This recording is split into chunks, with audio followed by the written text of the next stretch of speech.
Today's headlines: BSP in close coordination with hacked banks. Coast Guard should ready its own water cannons. Helping others is true Christmas spirit, according to Senator Bongo. Pfizer applies for EUA for 511 years old. Eleazar proposes free PWD rehab programs. Bangladesh protests U.S. sanctions. Development program for NPA-cleared barangays up.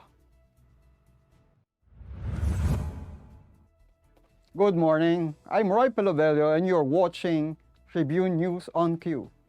Today is December 13, 2021, and here are the latest news of this Monday morning. Monetary authorities are closely monitoring developments concerning recent cybercrime attacks on Banco de Oro or BDO Unibank Incorporated and Union Bank of the Philippines account holders. Bangko Sentral ng Pilipinas, Governor Benjamin Diokno, said that the BSP had been monitoring the surge in complaints posted on social media platforms since the early part of this week.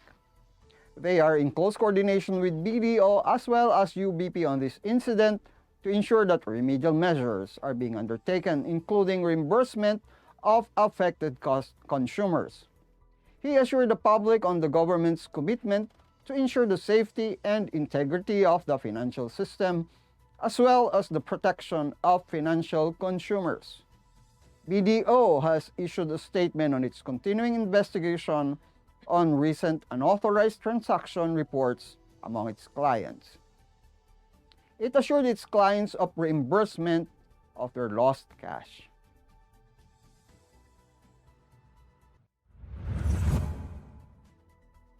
The Philippine Coast Guard or PCG should brace for the looming water cannon fire exchanges with its counterpart from China over scheduled offshore gas drilling activities in Recto Bank. In an emailed statement on Sunday, House Strategic Intelligence Committee Chairperson Johnny Pimentel warned that PCG boats should be ready to fight back with their water cannons if and when China Coast Guard vessels fire their water cannons to harass the drilling activities. Forum Energy Limited, the operator of Petroleum Service Contract 72 in the Recto Bank, is set to drill 2 deep-water appraisal wells in the Sampaguita gas discovery not later than 16 October 2022. They expect the PCG to deploy its lead ship around Recto Bank for defensive purposes to secure the drilling activities, Pimentel said, referring to the 84-meter French-built offshore patrol vessel BRP Gabriela Silang. Pimentel recalled that in 2011, the MV Veritas Voyager, the Singaporean research vessel chartered by Forum to survey Sampaguita, was bullied and driven away by 2 China Marine surveillance ships. Based on Department of Foreign Affairs record of the 2011 incident, the CMS ships Shungo 71 and 75 hounded and then ordered the Veritas Voyager to leave Recto Bank, forcing Forum to discontinue its survey. Last month, 3 China Coast Guard vessels water cannon 2 Filipino civilian boats on the way to resupply the Philippine Marine Detachment at the obsolete BRP Sierra Madre. The Sierra Madre is a World War II era tank landing ship that the Philippine military purposely ran aground on Ayungin Shoal in 1999 to serve as a forward outpost in the Calayan Islands or Spratly Islands, some 194 kilometers west of Palawan. Helping those who have less in life is a commitment Senator Christopher Bongo has kept through the years dating back to the time he was still serving as special aide to then Davao City Mayor Rodrigo Duterte. The senator said it is a moral responsibility of those who have the means and resources to help those who have less. Go said he still is the same simple guy you may have met or seen 20 years ago, who goes out of his way to help those in need. He said that as we enter not only the Christmas season but also the election season early next year, he implored both the incumbent and aspiring public servants alike to always look after the health, safety, and welfare of our people as they conduct their political activities, especially now that the pandemic is still here and with the latest Omicron variant. He also said that in these times of great challenges, he asked everyone to continue to give without asking or expecting anything in return. This is not only the essence of the spirit of bayanihan, but also the true meaning of Christmas. Tribune News on Q will be back after these reminders. Boto mo to Halalan 2022, the Daily Tribune special coverage.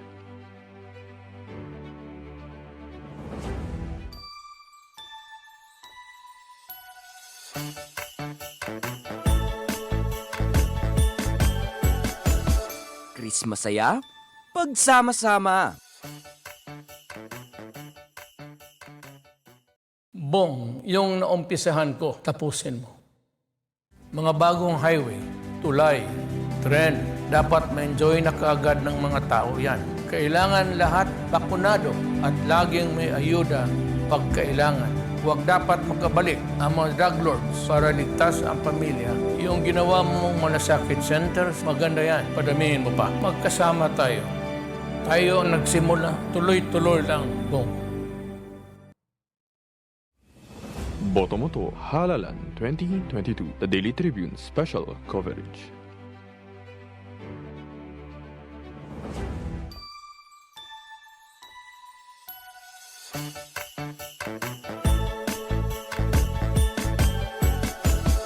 Christmas saya, pagsama-sama.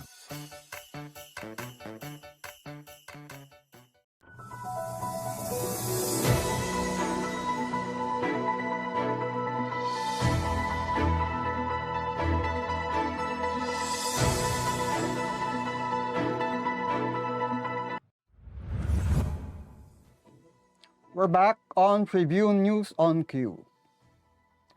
Pfizer-BioNTech submitted an application for Emergency Use Authorization or EUA of its COVID-19 vaccine for children between 5 and 11 years old, the country's Food and Drug Administration said Sunday. In a text message to Daily Tribune, FDA Director General Eric Domingo said that Pfizer submitted the amendment for its emergency use authorization last week and is aiming to approve it before the end of the year. The FDA chief added that no other vaccine brands have applied for emergency use authorization for children below 11 years old. Earlier, the United States FDA recommended the use of Pfizer for the COVID-19 vaccination of children aged 5 to 11 years old. Pfizer is also being used on children in the same age group in countries like Singapore, Australia, and Canada. In a separate interview, Domingo considered it as a positive development for the Philippines, since other countries have been using the vaccine for the same age group. He added that there had not been any serious adverse reactions among children who already received the COVID-19 vaccine brand developed by the American pharmaceutical company. The Department of Health previously said that the government is eyeing to vaccinate at least 13.5 million individuals belonging to the same age bracket. Pfizer said that kid-sized doses of its COVID-19 vaccine could provide nearly 91% protection against symptomatic infections among children aged 5 to 11 years old. Former National Police Chief and senatorial aspirant Guillermo Eleazar is seeking to create legislation that would establish free rehabilitation programs in the community for persons with disabilities. Eleazar said it is time the government prioritizes the needs of PWD whose conditions are made worse by the lack of affordable consultation and rehabilitation programs in the community. He said there are laws mandating the government through the Department of Social Welfare and Development or DSWD to allot budget for the implementation of programs that cater to PWD. Since 2020, the DSWD has earmarked an annual 100,000 budget for each of its field offices to provide PWD in the communities with the necessary devices. However, a representative from the PWD sector who talked to Eleazar complained of the lack of government interventions to help them with consultations. One solution Eleazar offered is to establish community-based rehabilitation programs that will accommodate PWD. This way, they will not have to spend money in hospitals for checkups or consultations. He said he intends to continue the advocacies of Paulo Capino, the PWD advocate who he substituted for when he filed his certificate of candidacy for senator under the Partido Reforma last month. In our foreign news, Bangladesh on Saturday called in the United States ambassador to protest sanctions by Washington against its top security officers after 7 people, including the country's national police chief, were accused by the Biden administration of human rights abuses. Washington imposed sanctions against the Rapid Action Battalion or RAB, which is accused of involvement in hundreds of disappearances and nearly 600 extrajudicial killings since 2018. 7 current or former officials of the Rapid Action Battalion were also sanctioned. They include Benazir Ahmed, previously the Rapid Action Battalion chief and currently the national head of the South Asian country's more than 200,000 strong police force. Bangladesh officials were quick to denounce the move, with Foreign Secretary Masood bin Momen summoning the U.S. ambassador to convey Dhaka's discontent over the decision, his ministry said. He regretted that the U.S. decided to undermine an agency of the government that had been on the forefront of combating terrorism, drug trafficking, and other heinous transnational crimes that were considered to be shared priorities with successive U.S. administrations, it added in a statement. One of the sanctioned individuals, RAB Deputy Chief K.M. Azad, defended the force's operations, saying it never violates human rights.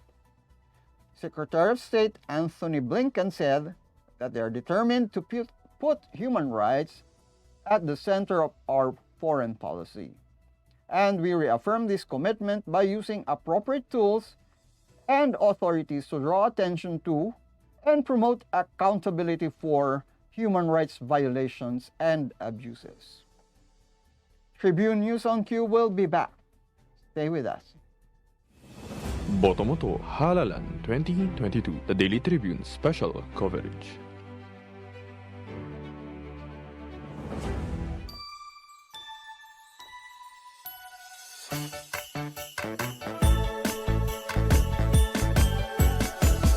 Chris masaya, pagsama-sama. Katribu, hanap mo ba ay food to satisfy your cravings, essential products o ano paman? Sagot ka namin dito sa tindahan ni Tarsi. Halina't tuklasin, kilalanin at alamin ang kwento sa likod ng iba't ibang produkto at negosyo mula sa ating Pinoy local entrepreneurs na tiyak papatok sa'yo. Samahan natin si Tarsi simula November 16 na mapapanood sa programang Gising na mula alas 8 hanggang alas 9 ng umaga sa Facebook page ng Daily Tribune at Tribune Now on YouTube. Mga katribu, tara na't makiisa at matuto sa mga public service programs hatid ng Kalingang Katribu.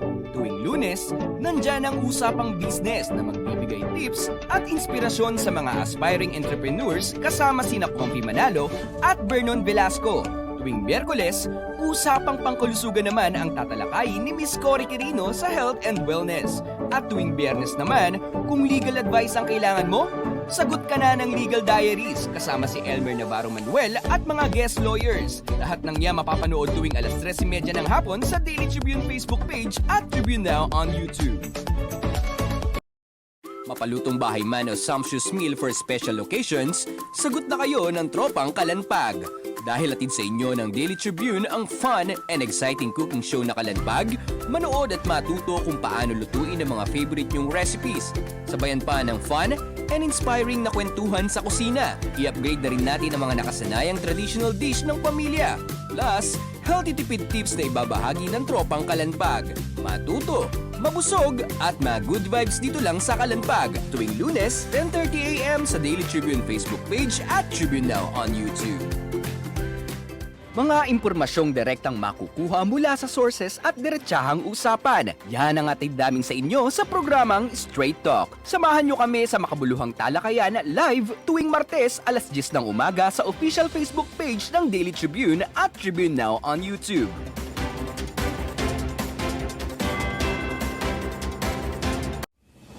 Botomoto Halalan 2022, the Daily Tribune special coverage.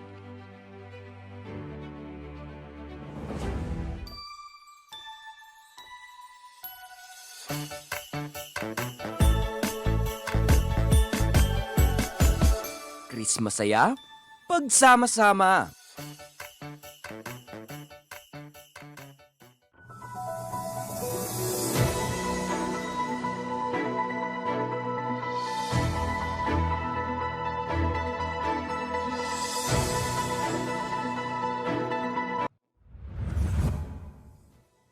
You're still watching Tribune News on Q.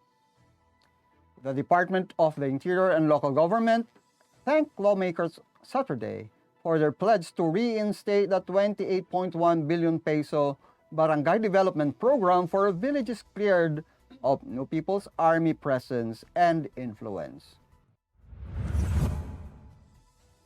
The funding for barangay development program would be part of the proposed budget of the National Task Force to End Communist Armed Conflicts for fiscal year 2022. ILG Secretary Eduardo Anyo lauded Senators Edgardo Angara and Ronald De La Rosa for seeing the value of the program intended to help communities prosper after stagnating due to NPA presence in the areas. Anyo said many of the senators who had a change of heart in backing the BDP after initially refusing to do so, following their realization that the projects are real and would benefit communities. Among the projects are water and sanitation, housing, school buildings, and electrification. The budget will hopefully breeze past the deliberations in the Bicameral Conference Committee for final inclusion and in the General Appropriations Act, the DILG chief said.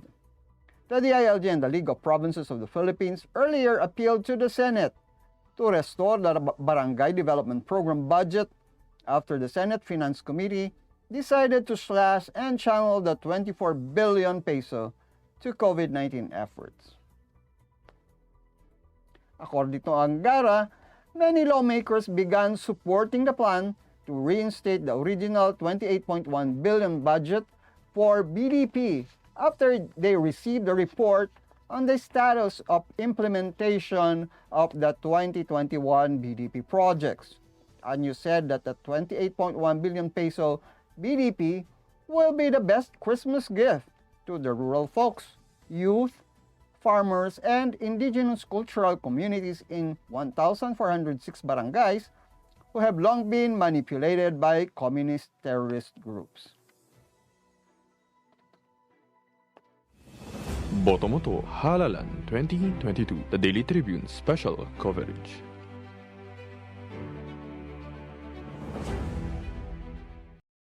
Fiverr is the free and secure way to connect with friends and family anywhere. Send messages and make phone and video calls for free. Download Fiverr now.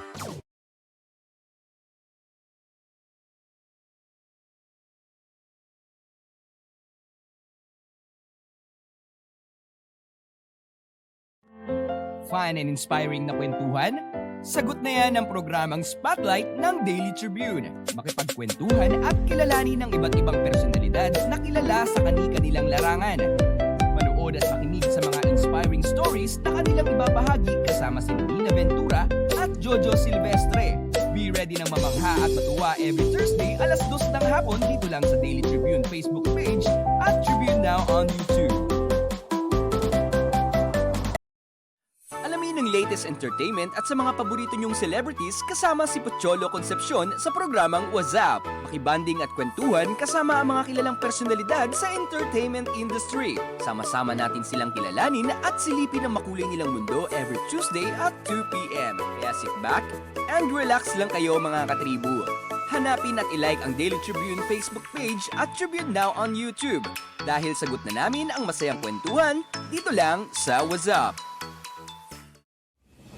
Botomoto Halalan 2022, the Daily Tribune special coverage.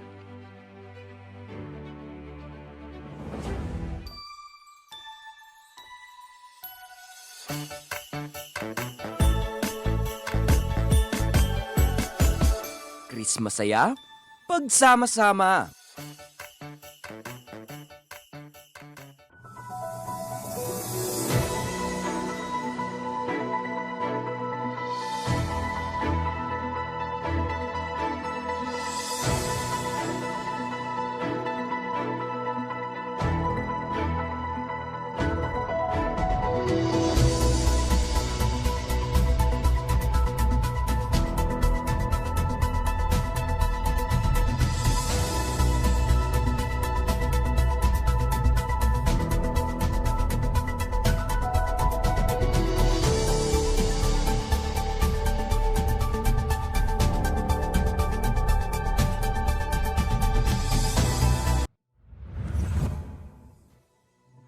That wraps up our stories this morning.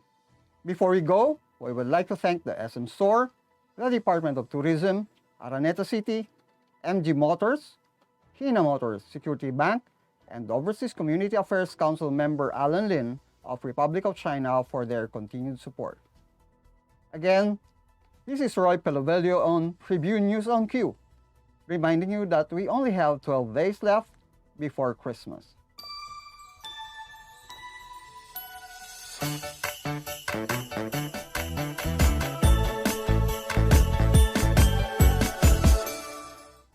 Stay safe, stay healthy, and stay at home. Good morning. Catch the latest news on our website, tribune.net.ph. Follow us on Facebook, Twitter, and Instagram. Subscribe to our YouTube channel, Tribune Now. Download the Daily Tribune app on Apple Store for iOS and Google Play for Android to get the latest and most comprehensive news online. Daily Tribune invites you to join its Viber community, Katribu, to get updates on the hottest news on politics, business, sports, lifestyle, and entertainment. Emoticons of the Tribune mascot Tarsito are available on our community Viber.